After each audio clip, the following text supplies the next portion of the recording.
Hi, this is a message for, a personal message for, what's her name? Esma Redzepova and Muharem Serbezovski. Regarding Muharem Serbezovski, you can see it on him, and the reason, this is just what I believe and explains his low psyche of humiliating my people so publicly in the media, telling us we got the civilization, you know, we're uncivilized. The reason he's attacking our white gypsies is because, I mean, you can see it on him. Nobody in his family ever got down with the white woman. That's just my opinion. That's why he hates them. He hates himself until noon and everybody else in the afternoon. And all this humiliation he's doing to us is just his punishment for our kids being whiter than him. I mean, he even takes a picture with our kids, and I'm so disgusted with it. God, I hope I never get to see him to do that. I'll end up in jail. And regarding Esma Redzepova, I own that, like, I'm so exotic and mysterious. I'm so deeply ungettable. I don't get my own coolness kind of thing that's going on, all ridiculous stuff. I don't get it. I really don't get it. The moment they started putting us down, the last mecca that there was for gypsies, which is we never do this to each other, not on this level, not nationwide, no humiliation. They've been doing this for years now. Right now, what is it, June 9th or 10th, 2008, June 10th. They've been doing this for years, and my government didn't do anything. They have destroyed the last mecca, and just so that they can be superior to us, there is an overall consensus among the European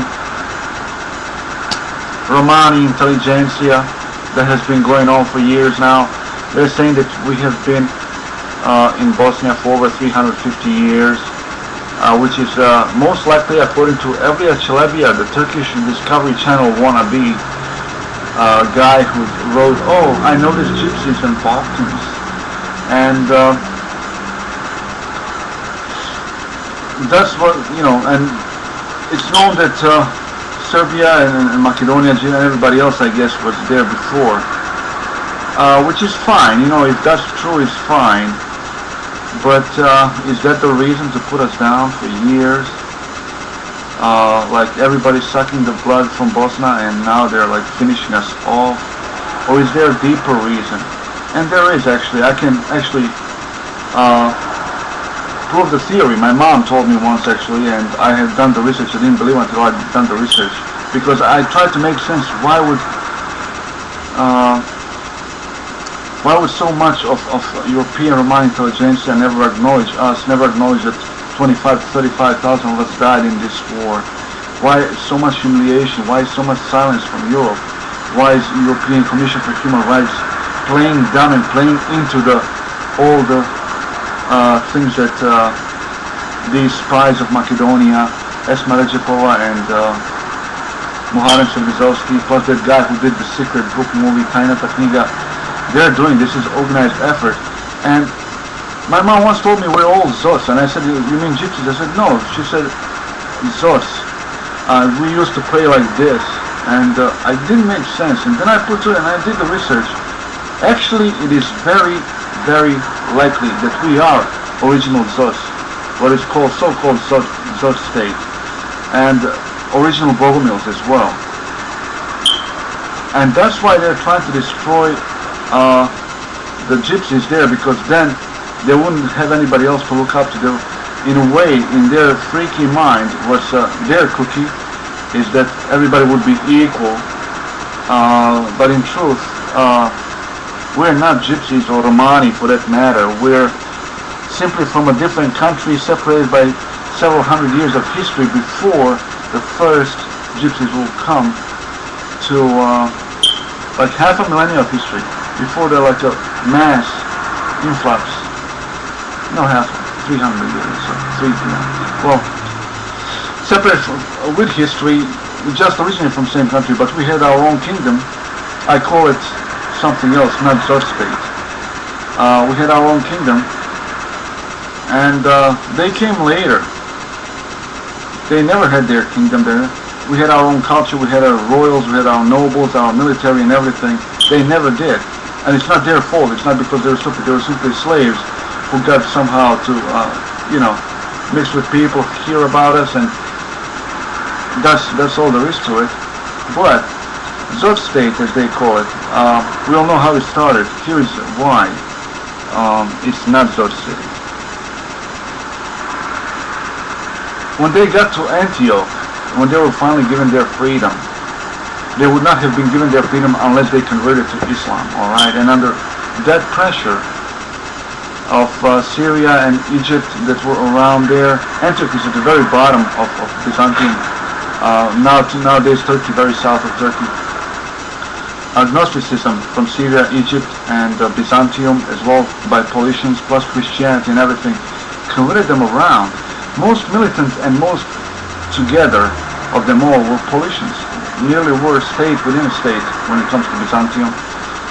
Militant, organized severely, and from all this influence, the people then who were then Muslims came down to Egypt and have organized their own state in 820. By 834, there were they had entire state organized, and they did what every country would: reach out to other countries and just to state their recognition of who they are, what they have become. Rome was contacted, most likely Byzantium, Bosna too, because one little thing never comes across, and it should. Bosna never had slavery, and that was very appealing to them. Plus, it was a country where so much gold, insane amounts of gold, were taken out of the country by Roman Empire, and there was still some gold left, and sounded very promising, and maybe they hoped for a trade. And once they contacted Baghdad, they got destroyed like that. Why? Because they were not Muslims anymore. That's the only explanation. And between 834 and 855, when they will be set free, I doubt by Byzantium, no, by Paulicians themselves. There was less of war between Byzantium and Muslim countries across the sea and on the land and everything. And in order for, if you look at the map, Byzantium was a little bit up above Antioch, and the slaves, so-called slaves, were down in Baghdad. All right, that's like 300-400 miles of enemy territory. You need a force of 10,000-20,000 people just to come down and get them. If you were going for slaves, you would go around the border where it's closest, and then sell them to Europe, where there is nothing they know, nobody they know, and they would make better slaves as such, more subdued. This was not stealing of slaves, this was a rescue operation, and I believe it was done by Paulicians who disguised themselves as slave traders, bringing a lot of weapons.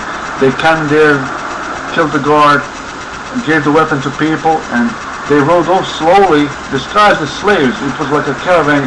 Slower you go, faster you'll get, kind of deal, because you couldn't go in there so far into Middle East, into Baghdad. And this is the only way it could have happened. Now they have, it's known that they had them in two groups, in mainland Greece today and in Armenia, where the Paulicians actually spread their religion. What was if there were any royals left, they probably left in Greece. Nobility was sent to Bosna to stay there, and then these slaves from Armenia were sent to Croatia and Serbia. There are records of that. They were sold, probably very cheaply, and then they reunited. And that was, maybe that's why they would pray like this. And I call it Operation Runaway Slave. And ever since then, Paulicians were under heavy pressure of their government. And in the embarrassment of Baghdad and Byzantium took the credit for it. That's why I think we do. But they came at the moment of, between 838 and 860, there was a period of 4 unjust kings in Bosna who were prosecuting Christians in Bosna. But that's altogether a different story. But my point is this. They're not superior to us, and if they don't want to be equal, that's fine. They can go out of my country.